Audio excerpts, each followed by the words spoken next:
Well, I asked, where's the beef? Let's call this for what this is. Oh my God! They are so hopelessly woke. How dare you? That is the intellectual capital of the left today. Give me a break.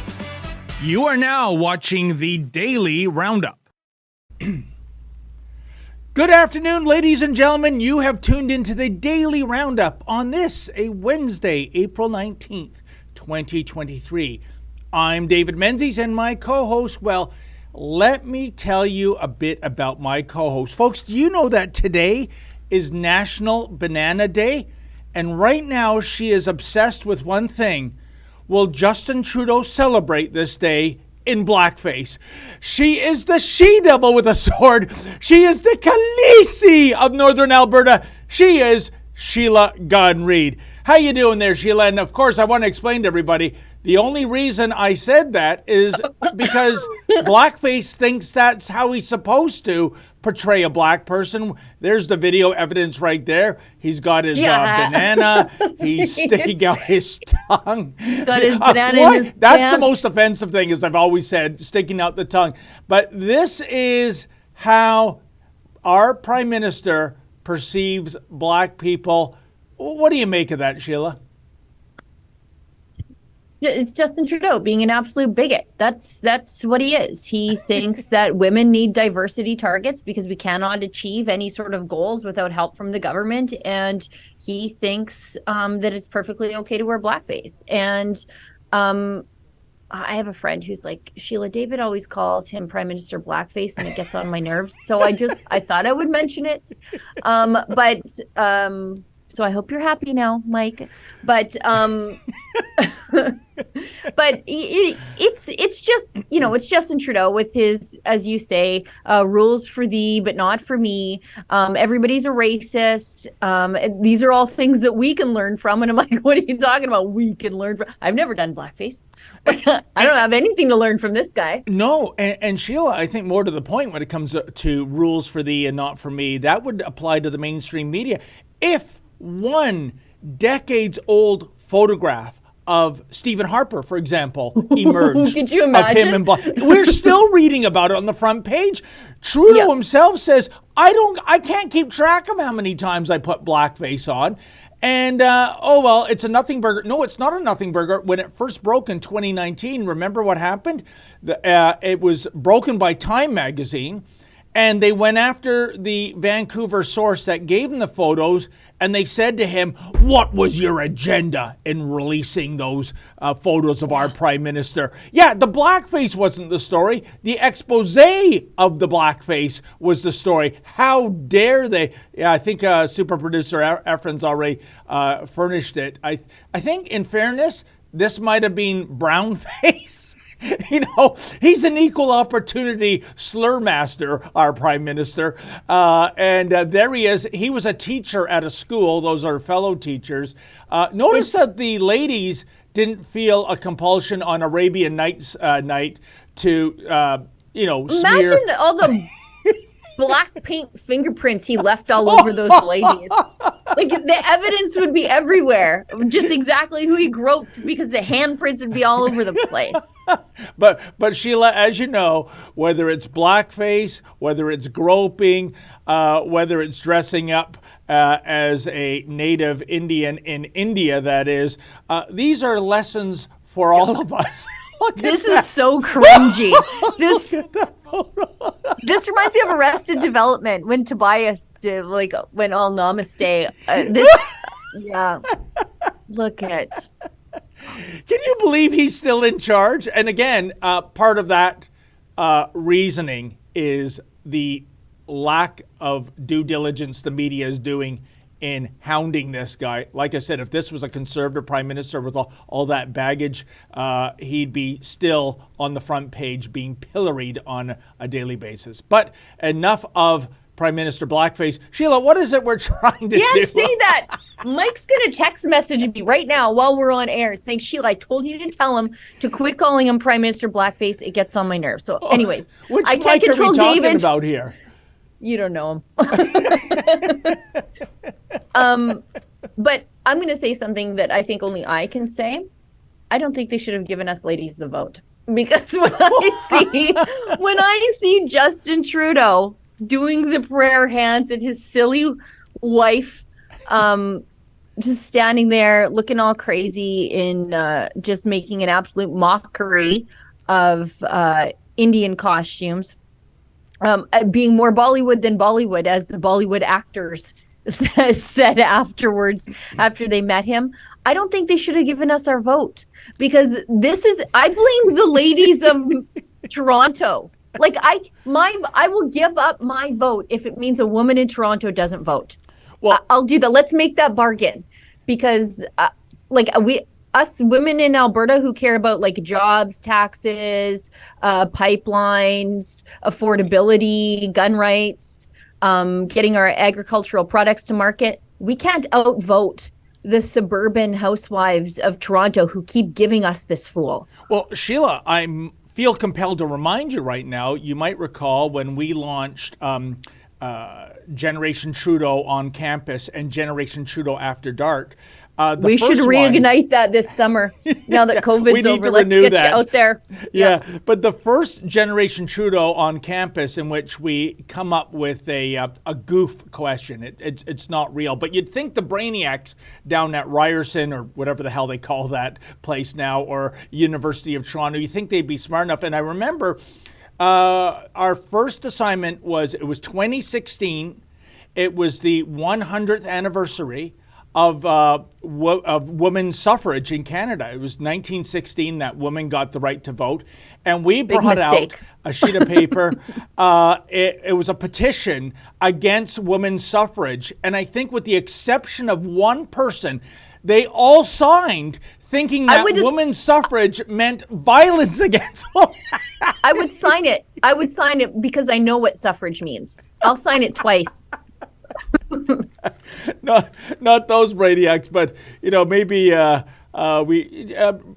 know what, super producer Efren, do you think we might have a clip of that of my it was at Ryerson, Olivia, that's right. And because you know what, I fear people don't believe me when I say these things. Thank God for video evidence, Sheila. But maybe we'll get to it later. Why don't you tell our fantastic audience what it is that we are ostensibly trying to do here, Sheila Gunn-Reid? 10 minutes into the show, and I've admitted that I don't think that women should vote. Tongue in cheek, don't send me emails. Anyway, this is the Rebel News daily live stream. It's the daily roundup. It's hosted by David. I've been away from the show for a little bit because I've been traveling, working on our documentary. And so all of our other hardworking journalists have been filling in for me. It's where we talk about the news of the day completely unscripted. And while we are currently streaming on YouTube, we're also on Twitter, Getter, Rumble, and Odyssey. On Rumble, you can support the work that we do completely willingly. And on Odyssey, you can do the same. Twitter's a censorship Twitter's no longer a censorship platform. It's getting fun, isn't it, CBC?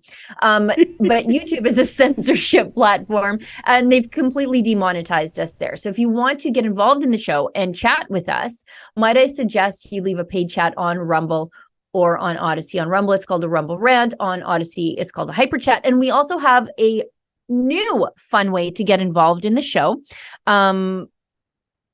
We are live on locals.com right now. So whether you're watching us on Rumble or YouTube, we invite you to join our Rebel News community by clicking the link below.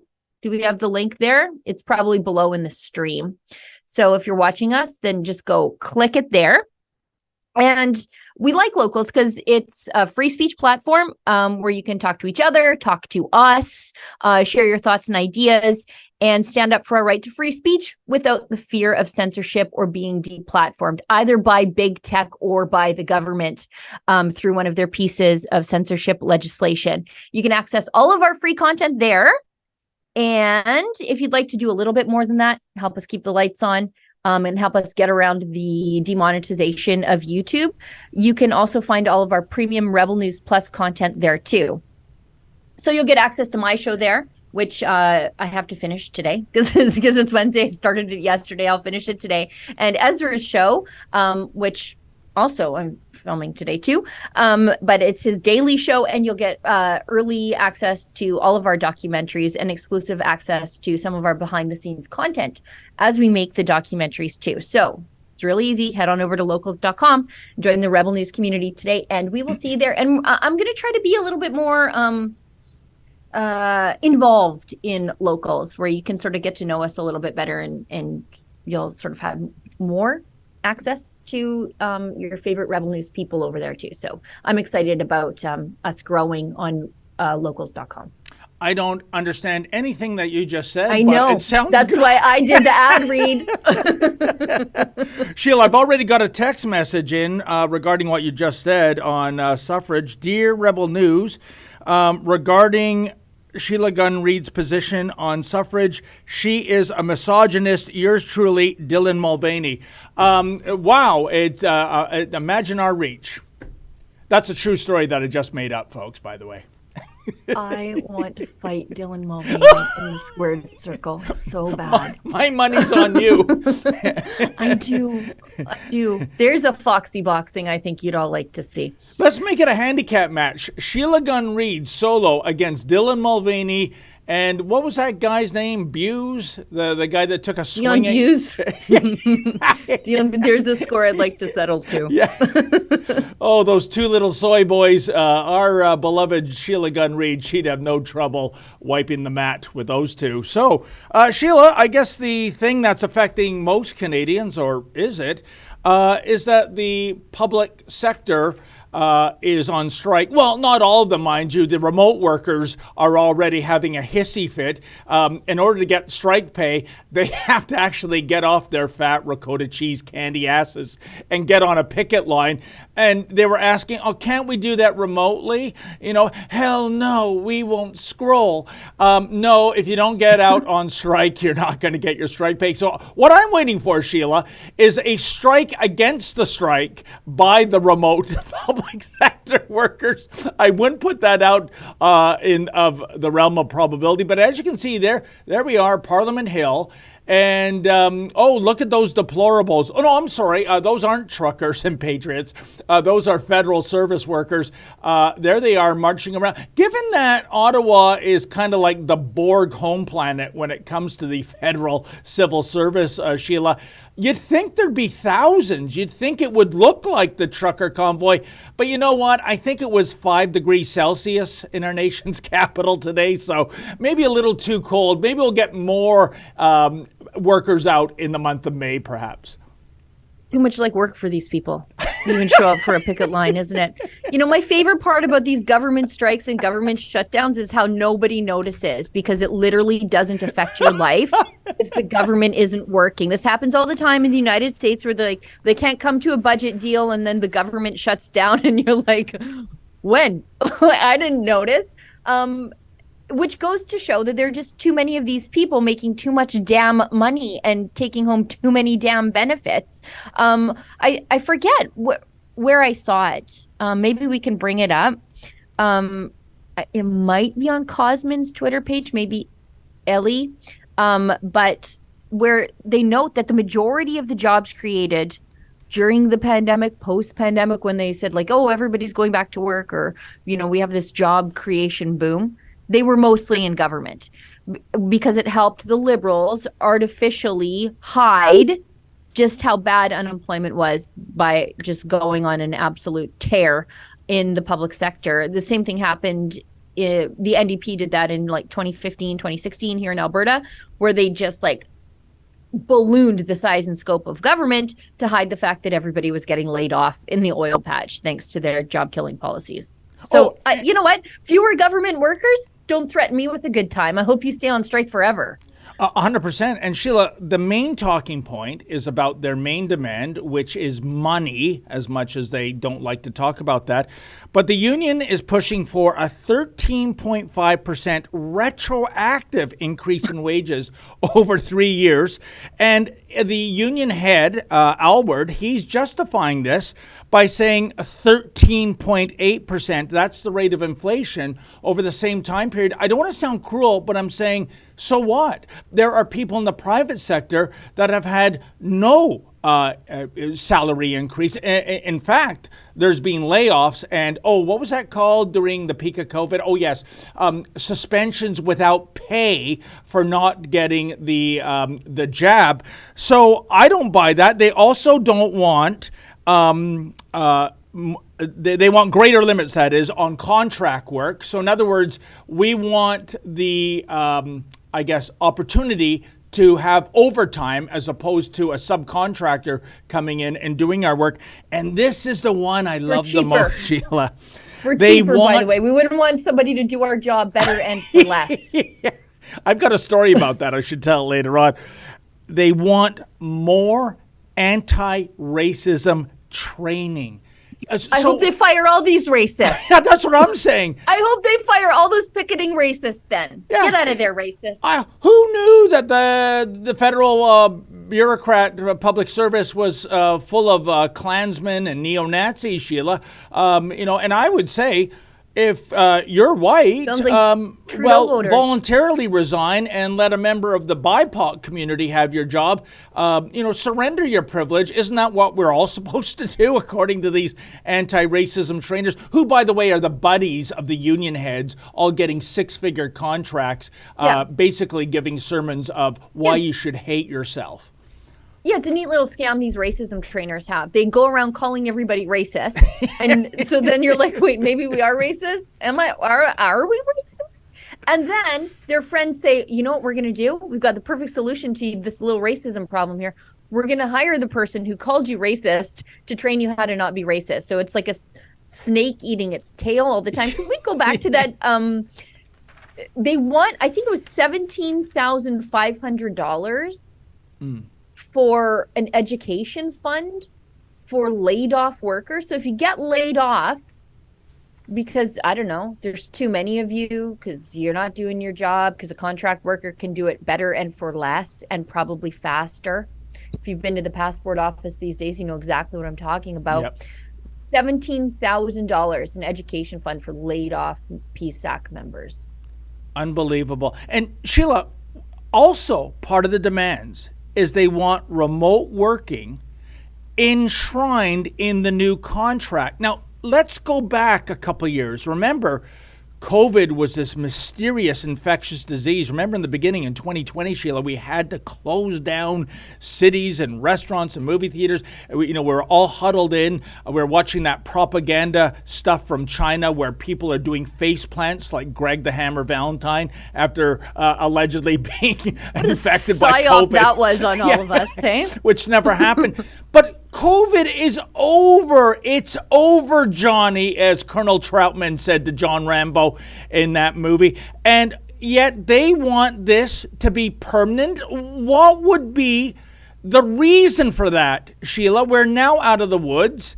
I mean, that makes no sense to me, other than they're lazy and they just don't want to say it. Do you know what? Send them all home. Make them all remote workers. Sell off all those buildings. Yep. Sell off every building where they work, sell off all their computers, everything. Sell it all off. Careful what you wish for, jerks, because you're going to get it. By the way, Veterans Affairs wants more money? No. You know what? Keep those people on strike forever so that they save some lives of some veterans, you merchants of death.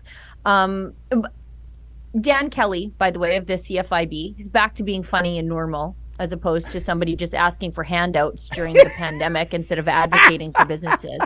He's come around to his senses again, although I haven't forgotten his failings over the last little bit. He's saying something funny on Twitter.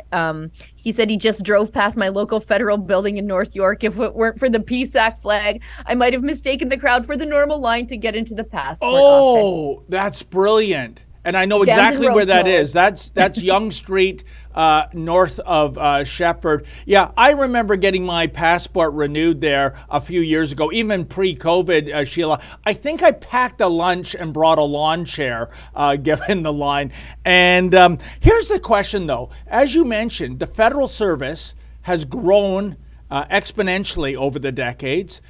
And I wonder what a striker would say to this. And I think I'm not being funny and I'm not being spiteful, but I would say, okay, 13.5% retroactive increase in your salaries. What if the other side of the deal is a 10% 6% reduction of the federal bureaucracy workforce. Okay? And not necessarily firings overnight, but when someone comes up for retirement. Attrition. Yeah, that position's not filled. Yeah. What do you think they'll say? Definitely no. Definitely no. 100% no. These people aren't in the business of saving money. By the way, I have a passport office horror story. Well, it wasn't a horror story, but they're getting creative down there. That's all I have to say. So I took my daughter to get her her grown-up passport because she travels all the time for rugby out of the country. And so we went to the passport office. I knew it would be a while down there. I brought my laptop and a protein bar for sure. So we go down there and I'm like, oh, the line isn't that long. The line wasn't that long because they take you to an off location sort of holding area. They're like, actually, you need to go downstairs. And so you go downstairs and it is a zoo. And I'm like, oh, it's all about optics. You didn't fix the problem. You just fix it so that nobody has to look at the problem because people were taking pictures and publishing pictures about just how bad it was. Oh, so it was a line to get into the real line, in other words, right? Yes. You know, so the optics were the real line, the real line is huge. The line you see is small. They keep you in this off-site holding area, and then they say, okay, like numbers 1 through 3, head upstairs. So then you get to head upstairs and then get in the line so that nobody ever sees just how catastrophic the wait times are down at Canada Place. And you know, Sheila, is it just me, but even when I'm inconvenienced that way, I never take it out on the person on the other side of the table.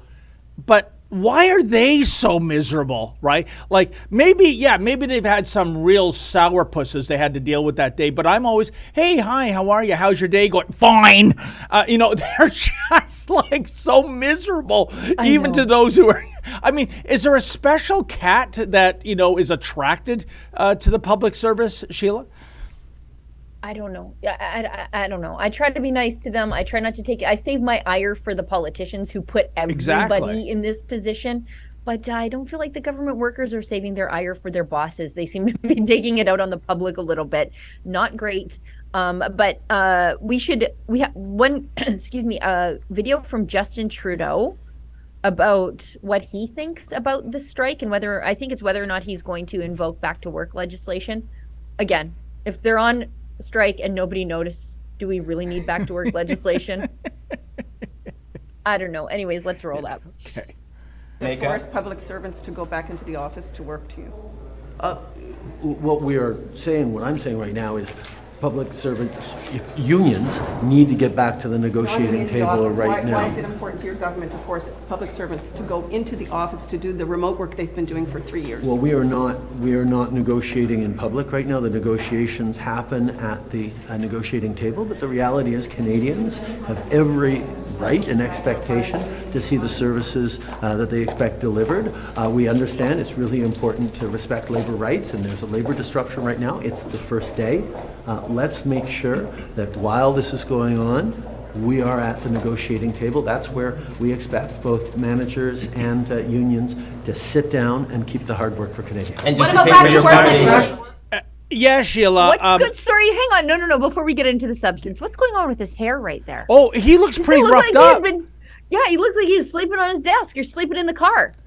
Maybe he was driving Daddy's classic 1955 Mercedes Gullwing with the windows down or the doors open. I don't know, but yeah. Did the old lady throw him out? Like he looks like he slept in a minivan last night. Looks like hell. Look at his hair.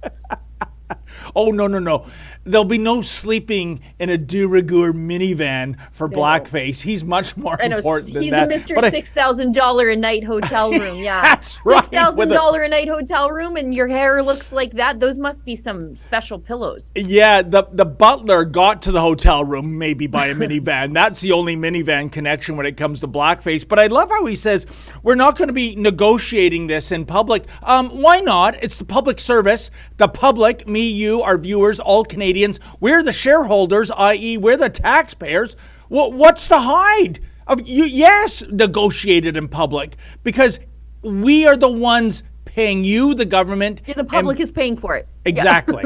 I know, but for some reason, Blackface thinks that this is confidential information, much like Chinese interference and what's really going on at the Trudeau Foundation and the We Charity and so on and so forth. In fact, we can't even get a cost here. Remember, this is the guy, Sheila, in 2015 promised this to be the most transparent government yet. We can't even get a cost for his most recent family vacation. He won't say. He won't answer that question. Yeah. Yeah, because money is no object. So I don't think they even keep track of these things. Like, I know how much it costs for us to go on a modest family weekend away quadding in the middle of nowhere. But money's no object to him. I mean, he just hops on the Challenger and then bickers, by the way, as we saw in some access to information documents. They bicker about having to pay commercial for the kids. Yeah, unbelievable. Oh, we don't want to pay for the kids. You know what, Sheila? I know we're at the 1:30 mark Eastern Standard Time, so we must break for an ad, and we get back on the other side of the ad. Please explain to all us city slickers, what's quadding? Like ATVing? How do you not know? City people. Okay, let's run that ad.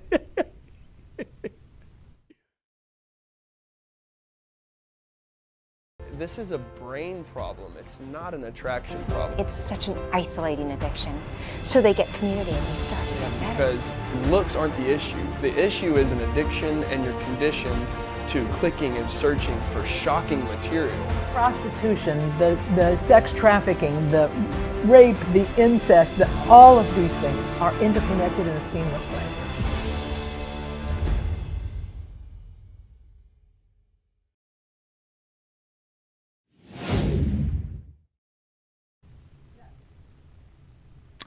Hey, Sheila, I think I'm supposed to read something, and the narrative just disappeared. And unlike Patrick Stewart, I can't remember 90% of my lines with a cup of tea overnight. So if we can put that back up, super producers, because you're making myself look silly, and I don't need any help in that department. Oh, I have a written script, evidently. Hang on a second, folks. I do? Okay, I'm so sorry. All right, folks, this is what I want to tell you. Please keep your antennae up for this one. Confronting Porn, Silent No Longer. This is a groundbreaking 10-episode series exploring the myths and truths about the increasing crisis of porn addiction and sex trafficking. The entire series is guided by NHL legend and outspoken advocate against child abuse. That would be Theo Fleury. There are 2 live screening events of episode 1. The first is on April 27th at Canyon Meadow Cinemas in Calgary. That's April 27th, Canyon Meadow Cinemas in Calgary. Then on April 28th at the Buffet Royale, our favorite restaurant in Alberta, in Sherwood Park. More info can be found on their Eventbrite page or by visiting https:// Oh my God. I guess I don't have to read all that. Just go to Confront Porn. I'm so sorry. They don't tell me what not to read. Please go to Confront Porn. You know, Sheila, I love Theo Fleury, even though he never played for the Maple Leafs. But then again, I don't care about the Maple Leafs anymore. And the thing is, I would love, if I could grab him for 5 minutes, I would love to hear him weigh in on how the NHL, well, most of the teams, have been staging these Pride nights and drag queen performances during the second period intermission. And remember, these are arenas in which there are young children present. What do you think Theo Fleury would have to say about the former organization that gainfully employed him? I'm texting Theo right now to see if he will do an interview with you on that topic. Oh, so okay. Let me not speculate. Let us speak to him directly. Well, thank you so much, Sheila. As they used to say on those old Grecian formula ads, 2 minutes for looking so good. Thank you. Let's let's get to the Justin Trudeau vacation scandal. Let's see if we can get through that pretty quickly. Yes. Because we want to touch briefly on not Lee being a bully in Alberta. Again, still, always. And then we've got some crazy things happening in the women's shelter that I think we should talk about, because you've been, though you are a man, you've been very concerned about shoehorning sex offenders into women's spaces. So let's start with this video from Pierre Poilievre. Justin Trudeau won't say how much he paid to stay on the beach with his Trudeau Foundation buddies, because, as you know, Justin Trudeau would have you believe that the foundation, which bears his name and is staffed by all of his little friends, has no affiliation with him, and he's getting no benefit from the money that flows into the Trudeau Foundation, including Chinese money. But wouldn't you know it, there's this vacation right in the middle of it. So let's, Poilievre's trying to hold him to account, unsuccessfully. Because of the galloping inflation this Prime Minister has caused, 2/3 of Canadians say they are cutting back on summer vacations, and 1/4 say they've canceled their vacations altogether, but they'll still have to pay for someone else's vacation. $160,000 of taxpayer expenses for the Prime Minister to go down to the private villa, luxurious villa of a super rich Trudeau Foundation donor, for which the nightly cost is as much as $9,000. How much did the Prime Minister pay for his accommodations at this luxurious villa? Prime Minister. Mr. Speaker, our family have been good friends with this family for about 50 years, and as always, we work with the Ethics Commissioner to make sure that all rules are followed. But if Mr. Speaker, the Leader of the Opposition, was truly concerned about affordability for Canadians, he would be voting to support our budget that puts forward concrete measures to help Canadians from coast to coast to coast. He'd be fast-tracking the grocery rebate through this House to make sure that we can deliver as quickly as possible help to 11 million Canadians, and he wouldn't have stood to vote against the dental care supports that already helped about 250,000 young people right across this country. The Honourable Leader of the Opposition. Here, this is a villa that rents out commercially for as much as $9,000 per night. If any other Canadian had stayed there, that's what they would have to have paid, and they would have to pay for their own airfare, not having a private jet. This Prime Minister wants us to believe that these Trudeau Foundation donors offered him $9,000 a night vacation for nothing. We know nothing is free, Mr. Speaker. This is about influence and power for the super rich. So why won't he answer? How much should he pay in accommodation per night at this luxurious villa? Right Honourable Prime Minister. I guess, Mr. Speaker, the Leader of the Opposition struggles with the concept of friendship, Mr. Speaker. My father was godfather to one of their kids. Their father was godfather to one of my brothers. This is 50 years of friendship, Mr. Speaker. But of course, we worked with the Ethics Commissioners to make sure everything, all the rules were followed. But if the Leader of the Opposition wants to talk about friendships, let's talk about the fact that he's running to his American billionaire tech giants friends to attack the local news that Canadians are relying on. Shame on him for going after Canadian content, Canadian news, Canadian things that people care about. Honourable Leader of the Opposition. The only thing Canadian about the Prime Minister's vacation is the tax dollars forced to pay for it, Mr. Speaker.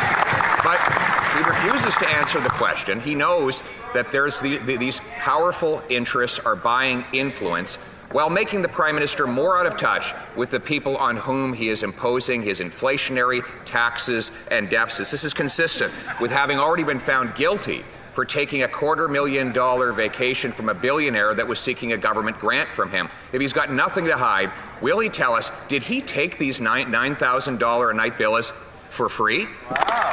Right Honourable Prime Minister. Speaker, as the Leader of the Opposition knows well, there are certain security protocols that the RCMP need to follow for all Prime Ministers, regardless of political parties or partisan stripes. But again, Mr. Speaker, if the Leader of the Opposition was genuinely cared about affordability for Canadians, he would be voting in favour of our dental benefits that are helping hundreds of thousands of kids right now and will help millions of Canadians into the future. But he voted against it. He voted against tax cuts for the middle class while we raise them on the wealthiest 1%. And now he's running to his American billionaire buddies to go after local news for Canadians. That's not what Canadians... The Honourable Leader of the Opposition. Speaker, this from a guy who took a $160,000 taxpayer-funded trip to a private villa for which there was no security reason that he couldn't pay for his own room. He took a $6,000 a night vacation in London, 2 weeks in Costa Rica in the middle of the summer, surfing in Tofino on Truth and Reconciliation Day at taxpayers' expense, and a guilty verdict for staying at Billionaire Island. Mr. Speaker, this Prime Minister is out of touch and Canadians are out of money. When will he stop with these vacations and start working for the people in this country? You know, That was great. that was absolutely fascinating. It's almost as though Pierre Poilievre is saying, Mr. Prime Minister, what kind of car do you drive? And Blackface says, my curtains are green. He goes off on all these non sequiturs. We just want to know if you paid for those rooms or if it was the taxpayer. And instead, Blackface talks about dental benefits. He talks about grocery prices. He talks about Poilievre going to his American billionaire friends and smearing local state-funded media. I mean, Sheila, have you ever seen so many non sequiturs brought up in an answer, which was, in terms of such a basic question of what did you pay and who paid it? What did you pay? Well, the answer is nothing. He paid nothing. Or he will pay in influence, right? So we know what the answer to that is. He just can't say it. But yeah, it's funny how he just completely deflects. It's like when I catch my kids doing something and then the middle one says, yeah, but the little one, she did that the other day. They start telling on each other, except there's nothing to tell here. I don't understand why when he's being quizzed on his, obviously it's going to be over $100,000 in vacation here, $81,000 in just accommodations plus the private flights to get there, that he deflects to the fact that Pierre Poilievre agrees with Elon Musk in appropriately slapping a warning label on CBC for being 69% funded by the taxpayer and the other 31% raked through advertising dollars. That's what this is about. In talking about local news, like nobody watches CBC's local news. It is a statistical rounding error in the ratings. These are grandparents who fell asleep watching curling and then the local news came on and then it got counted as a rating. That's what's happening there. Grandkids, by the way, do the Lord's work. Teach your grandparents how to use their remote control. Get them off the CBC. A lot of them are just there because that's the only thing they know how to watch. Help them. But yeah, like it's a statistical rounding error of people who watch the CBC, and for Justin Trudeau to make that the hill that he's going to die on today, I mean, it's perfect. It's perfect, Justin Trudeau. It's outrageous, and it's the degree of entitlement, Sheila. I mean, what do you think Justin Trudeau is worth in terms of what's in his bank account? His car is worth $1 million, right? Oh, I know. And he didn't even buy it. He inherited it. Right? Yeah, and he's making straight... I mean, he comes from a very wealthy family, a gas station family, by the way. Yeah. And he's making straight cash because the taxpayer pays for everything, including his drink box, water bottle sort of things. I think on the week that he announced a plastics ban, I checked the grocery bills down at Harrington Lake, and it was $300 in bottled water that week. So, I mean, he makes straight cash. He doesn't have household expenses like the rest of us have. And yet still he can't just pay his own way. I remember the Harpers, they they paid for the nanny out of their own pocket. And then just because it's not our job to take care of your kids. And then the Trudeaus, they hire initially 2 nannies on the taxpayer dollar.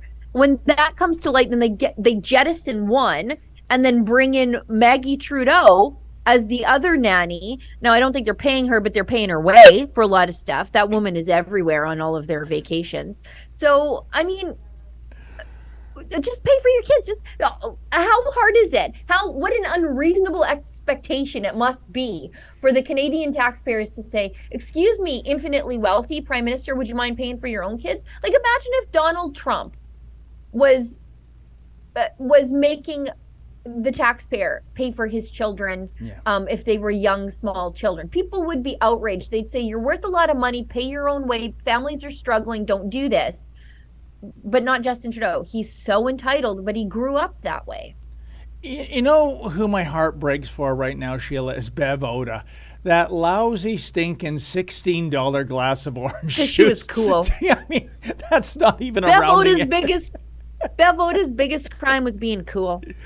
Unbelievable. But you know, you $16 orange juice, but Bev Oda was outside wearing her aviators, or I think they were Ray-Bans. Yeah, Ray-Bans. She's just dragging on a dart outside the House of Commons. Little Asian lady. She was just so cool. And she didn't fit their mold. And so the Liberals had to cancel her over $16 worth of orange juice. And we're listening to these people say, no, we don't need to explain. Yeah. $100,000 vacation. What a double standard. And Sheila, you said something in passing that we should make mention of, i.e. the source of the Trudeau family's wealth, gas stations. You know, it reminds me of that Saturday Night Live character. He's playing a retired Dominican major league player, and his catchphrase was, baseball being very, very good to me. And back in the day, fossil fuels, they've been very, very good to the Trudeau family. Now we vilify fossil fuels. That's the blackface clan, that is. And yet, how perversely ironic, Sheila, it was pumping gas, pumping those filthy fossil fuels with all that carbon into gas tanks that made this family millionaires in the first place. You couldn't write this stuff. No, and Mike's for sure going to text message me because you've referred to Justin Trudeau as blackface every time. Every single time you talk about him. Let's move on to Alberta because I've had my fill of Justin Trudeau. Okay. So as you know, friends at home, Rachel Notley is back to being Rachel Notley. Yep. A harbinger of things to come if she ever gets close to the levers of power ever again. Some of you may remember that in 2016, she booted me from a press conference. Actually, I never even sort of made it into the building. It was a joint press conference between her and Justin Trudeau, and I was there to ask questions about the carbon tax because they were just bringing it in back then, and it was killing jobs, including putting my own husband's job in jeopardy. So I showed up there as an independent journalist. Here's me getting booted.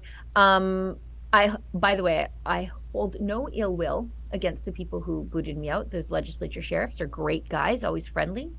See him at the gun range once in a while. Not that guy, but some other ones. Okay.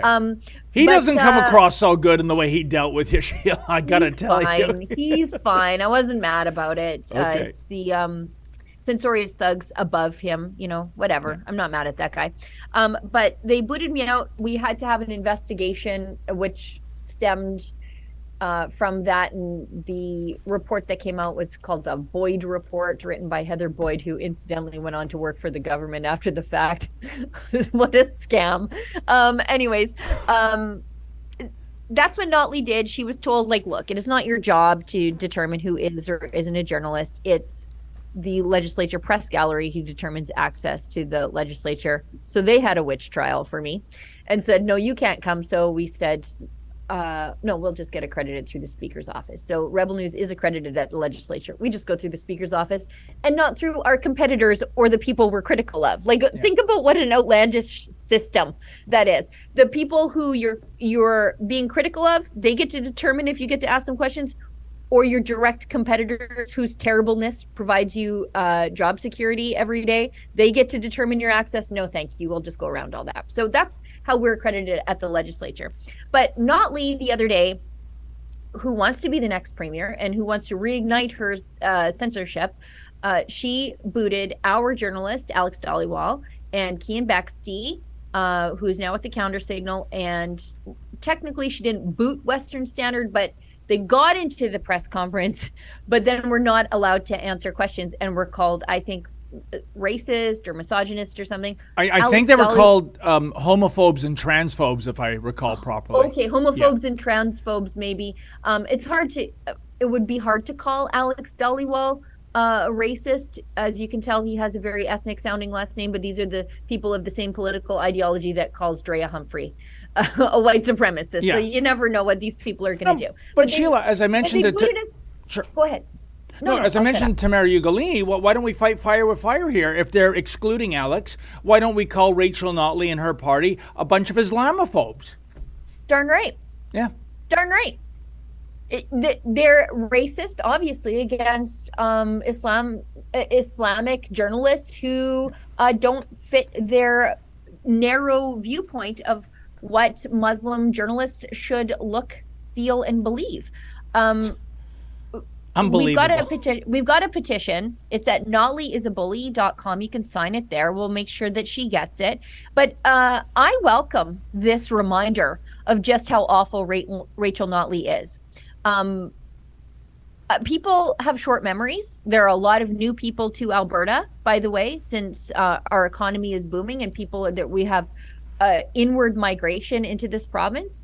And so I thank Rachel Notley for this opportunity to remind everybody just how terrible she has always been on the subject of press freedom. And it's quite ironic that just a couple of days ago, the media and the NDP, by the way, were absolutely having a flip out in Alberta because the premier has limited some press conferences to just one question and no follow-up, because how many times can Post Media and CBC ask the same questions to the same lady, the premier, just using different journalists, because they are the only people who work here, basically.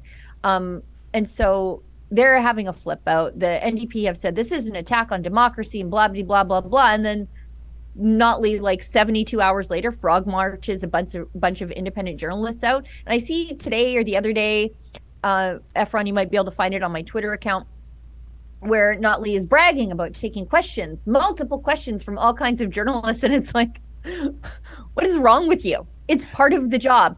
But you didn't.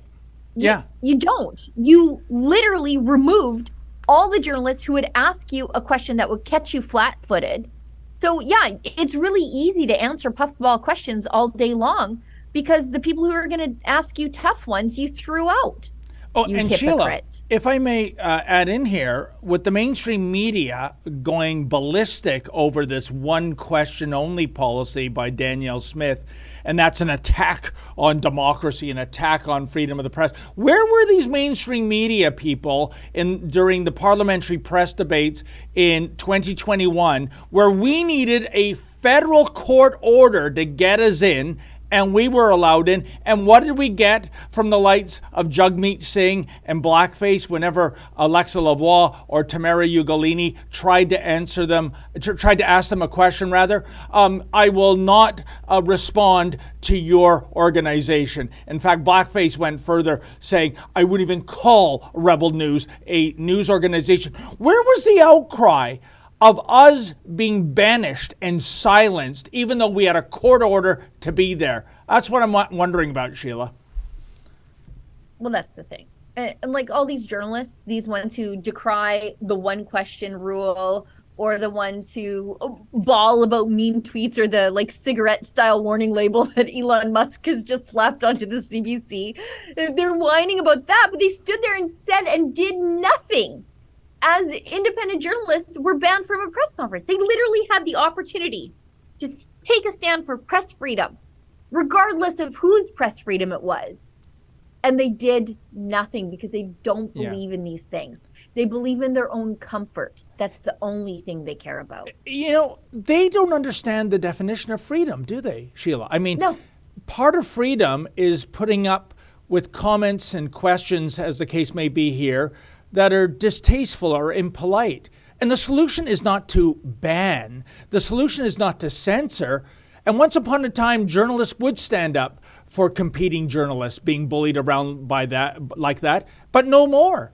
They're part of the insider club. And you know, it is incredible too with Danielle Smith being premier. For some reason, I've told you this before on the live stream, Sheila, that there is this obsession with media in the East, especially in the Toronto area, about the upcoming Alberta election next month. And there's been demonization and vilification of Danielle Smith in Toronto when really, I got to tell you, most Torontonians are just getting about their job. They don't care about what's happening in Alberta. It's not a slight against them. It's just they got so much on their plate. And I'm just wondering, is this because Danielle Smith is a right of center premier? And they would like nothing better than to have Rachel Notley and her crew, the NDP, which you adroitly described in your book as the destroyers, put back in office, even though it's 2,000 kilometers away. Yeah, because it's all about their man in Ottawa, right? She is, I think, leading the charge. I think politically, morally, and legislatively against Justin Trudeau. And he's their paymaster. He's their sugar daddy, right?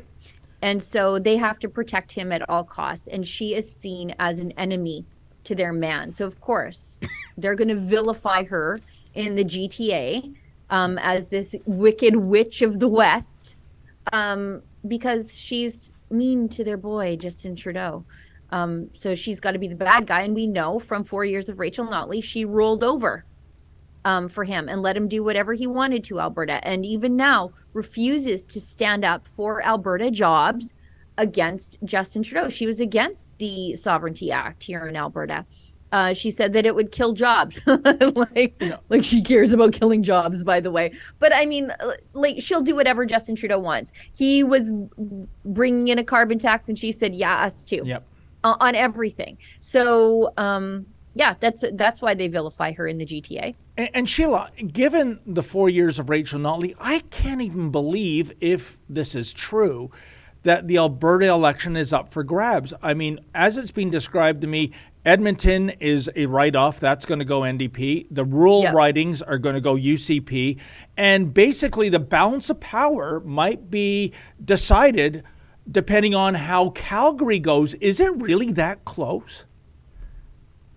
It's because the cities are disproportionately weighted, right? Like everybody lives in Edmonton or Calgary. Us rural people in our common sense, we can't save you from yourselves. You have to save yourself. I don't know. It's going to be fine. It's going to be fine. But it's going to be closer than it should be. Maybe we need a provincial electoral college. I know we don't have a Republican system here, but the idea that, the elites in two cities could decide the fate for an entire province, that's really disturbing for me, especially given... Really? This is how we feel about Toronto. Really?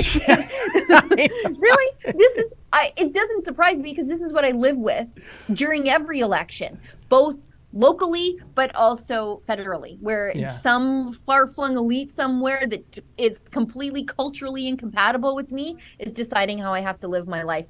Welcome to being an Albertan. But going back in history, Sheila, to when the Progressive Conservative Party was still a thing, it was decades and decades of PC rule in Alberta. The other parties didn't stand a chance. What happened to change the mix that now it's not so much a sure thing anymore? I think what happened to change the mix was the realism that the PCs were sort of a hybrid party. They weren't conservatives, they were more progressives. That's why we had to get rid of them.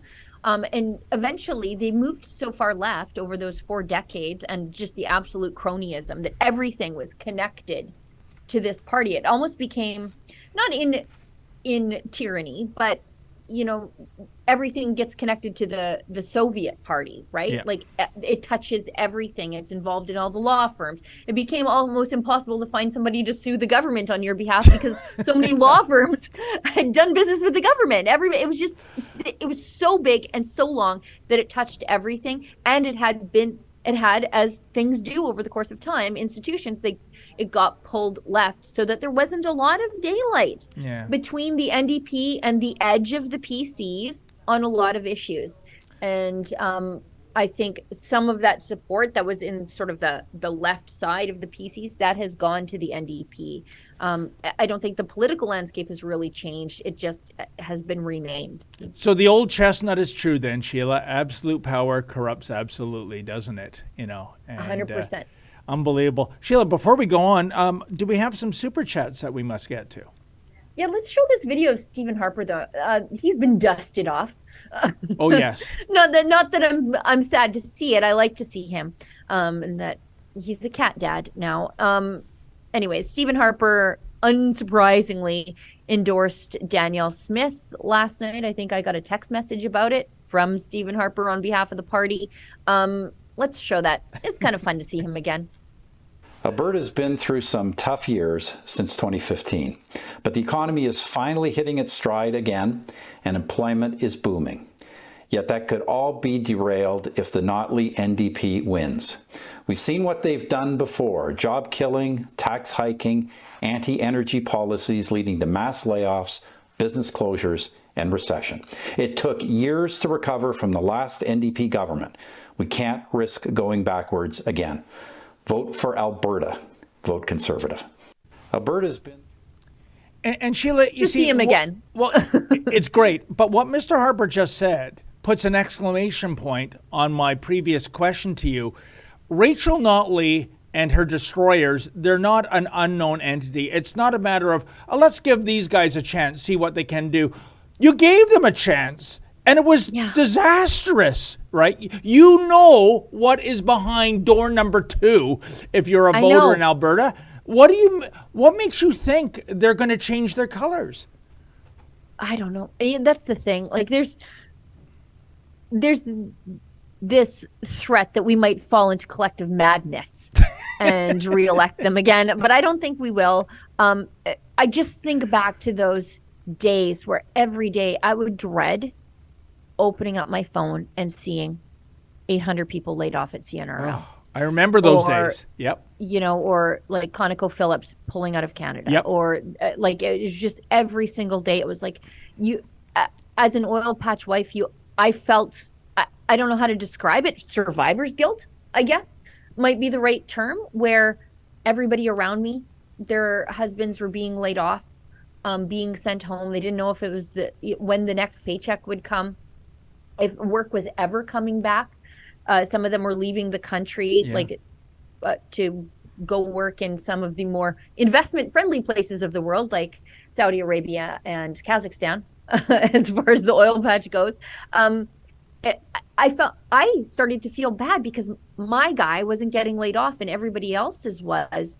I never want to go through that again, where it was just every day you'd wake up and it's not just 800 jobs, it's 800 families. These are like 1,600 kids that don't get to play hockey this year. It was an absolute nightmare. We cannot go back there again. We just can't.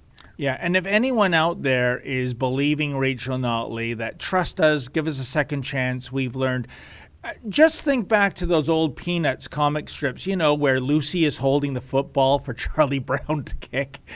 He never got his shoe leather on that pigskin. That's what's in store for Alberta if you allow these ideologues back in power. In any event, and I see Stop Notley. How do you like that? Yeah, in case you need a primer of how terrible she was. This is the encyclopedia of her 4 years of economic terrorism on the province of Alberta, and some of the other things that you forget that she did, like bringing in protest bubble zones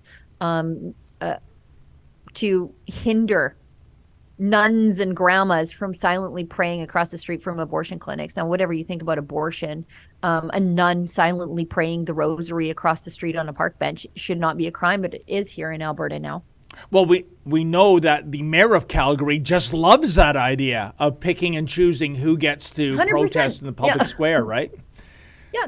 And then you get the Satanists down at the March for Life, and that's perfectly fine. That's free expression, and it is. I don't take umbrage with it. I like to see how crazy they are. we should invite them to our events so that people can see just how terrible they are. But they're fine to go and counter protest the March for Life, where it's priests, nuns, Catholic school students, families, homeschoolers, normal people. The Satanists show up and blare and are nude in front of children with their pentagrams and stuff, and that's perfectly fine. Nobody ever complains about it, but a nun silently praying across the street on a park bench is some sort of crime against humanity. And Sheila, before we get to those two super chats, because we pre-advertised it, a man invades a woman's shelter. Of course, that's not how it's being reported. It's suspect located following sexual assault in women's shelter. Can we scroll that up, guy? Does anyone on this planet think that's a man? I mean, a woman? That is, as Austin Powers once said in The Great Reveal, that's a man. This is misogyny, allowing a biological male into a female shelter, and these are females who have likely been assaulted or sexually assaulted or both, and to allow the fox into the hen house. What do you think might go wrong? And how about this? All those ideologues that chant trans women are real women. How about, do you ever think there might be some men out there who are grifters, that there are con men, that they're just claiming to be a woman to get that much closer to potential victims? Sheila, what are your thoughts on this? This guy picked the most stripper name I've ever seen as his female name, by the way. This is crazy. Like a nice 5 o'clock shadow, ma'am. Yeah. You couldn't even shave before you slap that crooked wig on your head. Jeez. According to the news bulletin, a female victim had contacted police on April 4th to report that she had been sexually assaulted while staying at an unnamed women's shelter in Windsor, Ontario. Name the women's shelter, because women need to know. Vulnerable women need to know where they shouldn't go, because this shelter let this creep show in there. Like, that saunters up to the women's shelter and you're like, get on in here, you big lug. You didn't think that something was wrong? They should tell you which women's shelter vulnerable women and children should avoid like the plague, because they let in monsters like this. Let's keep going. The suspect, who is also residing at the shelter at the time, is alleged to have climbed into the victim's bed and sexually assaulted her. These are vulnerable women fleeing vulnerable, horrible situations, by the way, often with their children. You don't end up in a women's shelter because life has been kind to you. The suspect has been identified by Windsor Police Service as 32-year-old Desiree Anderson, like I said, pretty stripper name. And then who may also be known as Cody Detremont, I think is how you would say that. Are you kidding? Anderson was the subject of a police search today, but turned himself in just hours ago. This is where it gets worse. The case bears some resemblance to a crime which occurred in Parry Sound, Ontario just last year. In October of 2022, it was reported that a woman was allegedly raped by a sex offender after the predator identified as transgender in order to gain access to the facility. Shane Jacob Green, at least we didn't use his new name, was arrested on August 22nd, 2022 by OPP. At the time, OPP issued a notice stating Green had been charged with 2 counts of sexual assault, 4 counts of failing to comply with a probation order. So he's probably already out on they said he was a sex offender. So he's out on probation on a sex offense, staying in a women's shelter. Wow. And a count of failing to comply with a release order. God, I hope he didn't honk his horn in Ottawa. He'd be in jail forever. But it was later revealed that the crimes had occurred while Green was staying at a local women's shelter.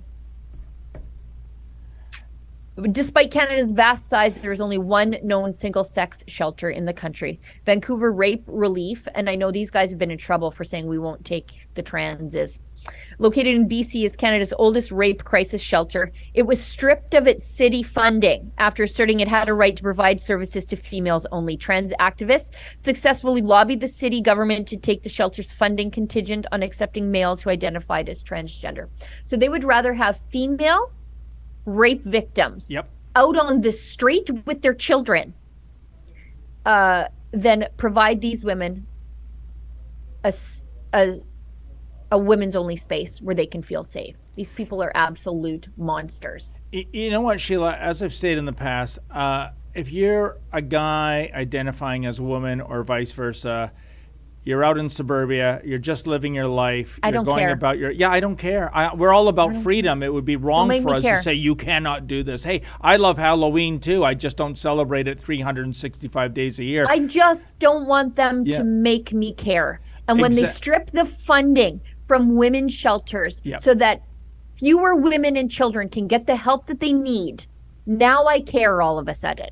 But what I would like to hear from, for those people who are just identifying as the opposing sex, and they're not activists, they're not, trying to gin female sports to allow men in or men to go to female penitentiaries. Where do they weigh in on a story like this? If we have any viewers who are transgendered, please send us a super chat either today or tomorrow, whenever. I really want to hear if you're all down with this radical trans ideology to the point where biological females and their children are being put at risk. You know what? I think they are. I know they're out there for sure. I know they do. I see them on Twitter sometimes, but usually they're anonymous because they'll get canceled. They'll get their lives ruined by people from which the community they belong. People will find out where they live, where they work. These are the people who are happy to have a rape crisis center stripped of its funding. Imagine what they would do to you. Yeah. If you see what they would do to vulnerable women and children, imagine what they would do to you if they see you as privileged just because you spoke up and disagreed with them. Luckily enough, we work for a company that fights cancel culture, and we would never get fired for our honestly held opinions on this subject matter. For sure. Yeah, but that's where blackface and Bill C-11 come in, Sheila. So the fight of our lives. But that's a story for another time.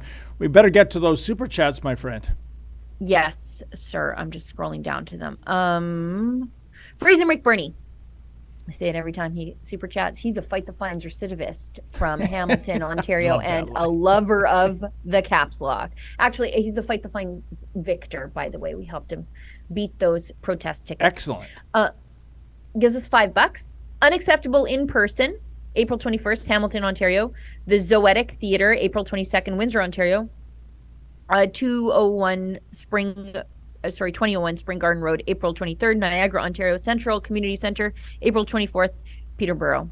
Okay, well, he spent $5 on advertising. Unacceptable, the documentary. You know what? Good job. Good job, Fraser. Way to make your $5 just stretch. Sorry, my Zoom keeps freezing. In the worst possible facial positions, as it tends to do. Adam Ottawa, or Atto Mott, gives us $5. I'm on forced unpaid day off work thanks to this strike. Not all of us are supportive of the absurd demands. It's risky typing this, but people should know we're not all greedy grifters. I agree with you. Good for you, Adam. I just want... there are some good people left in the civil service. I see it all the time in internal emails where they're like, we actually can't do those crazy things these politicians want us to do. I know that there are some of you grinding against the mechanisms of the system. You're just so few and far between. And the mainstream media only cares about the loudest, most money grubbing amongst you. And that's very sad. It's the same way that I know, like, despite the actions of a few cops, I know most of them are good people, just wanting to do their job and make the community a better place for themselves and for everybody else. But Sheila, my argument is this: in the bigger picture, why are these federal bureaucrats unionized to begin with? I mean, whether it's immigration or passports or the tax department, these are all government monopolies. You shouldn't be in a unionized position when you run a monopoly. I'm sorry, it doesn't make sense. And remember, the original idea of public service was just that. I'm not going to go into the private sector. I'm not going to earn gazillions of dollars because I want to give back to the country. I want to serve the public. But now so many of them look upon this as, what's your phrase, Sheila? A gravy train with biscuit wheels. With biscuit wheels. Yeah, that's not supposed to be the way it is. Or at least it wasn't the way it was. Yeah, they were supposed to, the trade-off, the bargain was job security over lining your pockets. Yeah. And instead, somewhere along the line, that bargain was thrown in the garbage, and they get both, and infinite amounts of benefits provided by the taxpayer, whose company, the private sector company, watching their bottom line, can never provide those same top-ups to their own customers or their own employees because they're too busy paying to provide them to the government. 100%. And what I said earlier about a trade-off, will cave on the raise, but we agreed to reduce the public service by 10%. Nope, not even a point to be discussed, because the first goal, the first rule of the bureaucracy, Sheila, is to grow the bureaucracy. Well, and the first rule of PSAC is to make sure there are lots of PSAC members, so the PSAC executive gets to make lots and lots of money. Bingo. So that's what's happening there too. I hope they fire everybody except Adam Ottawa.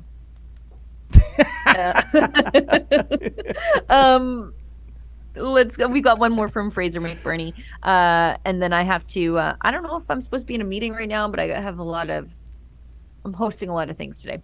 Fraser McBurney, $5. Who is the best Prime Minister of Alberta? I think you mean Premier of Alberta. Here is a hint. Starts with an R. Yeah, definitely Ralph Klein, Mr. Paid in Full. Love that guy. Wasn't uppity. He took questions from prickly journalists. He leaned into his flaws. We knew he was a deeply flawed man. He made no excuses for it. He really had the gift of the gab, knew how to turn a phrase. There will never be any like him ever again. And because of how terrible the media is and of cancel culture, I don't know if it would ever be possible for someone to ever manifest the same way he did ever again. It's sort of why I liked Donald Trump, even though at the beginning I was a Trump skeptic. I liked how he was like, I'm just going to say what's on my heart. Ralph Klein was the same way. Made me very nostalgic. You know what, Sheila? It would be a fascinating experiment, wouldn't it? I agree. Ralph Klein was fantastic. He was to politics what Don Cherry was to hockey commentators. Mm-hmm. And maybe you are unelectable, but maybe not.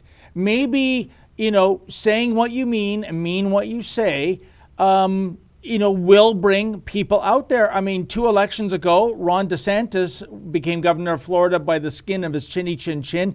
The last election, it was a landslide. Yeah. And so many people, even Canadians, I got to tell you, Sheila, why can't we have a leader like a Ron DeSantis? Why can't we have our own governor of Florida? I know a lot of Americans think that way. So wouldn't it be fascinating if there was a modern day Ralph Klein running in any of our provinces or territories, and just see what happens? Does he get canceled and vilified and demonized and disqualified? Or do people say, oh my God, straight talk on so many issues where we're supposed to speak like, mealy-mouthed, I'm searching for the right word, Sheila, but it would be fascinating, I think, to see if someone of that ilk could get elected in 2023. Yeah, it's, I think the closest thing that we had in this country in the very recent history would have been Rob Ford. Deeply flawed man, had his own problems. I know Ralph Klein, he liked the drink until he didn't like the drink.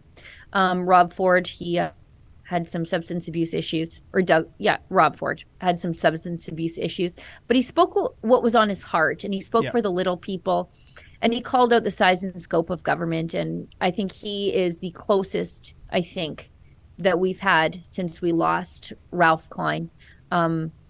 These good ones they go too soon. I think that's why a lot of people thought that maybe they might get some of that with Doug, but they got more Kathleen Wynne than they did Rob Ford, didn't they? Yeah, we made the fatal error, Sheila, of assuming Rob Ford and Doug Ford were interchangeable. Yeah. And I I'm fall nothing like my siblings either. Yeah, it's so true. And we have seen from 5 years of Dougie that the actual reverse is true. Rob was his own man.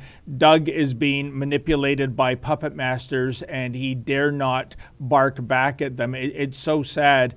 And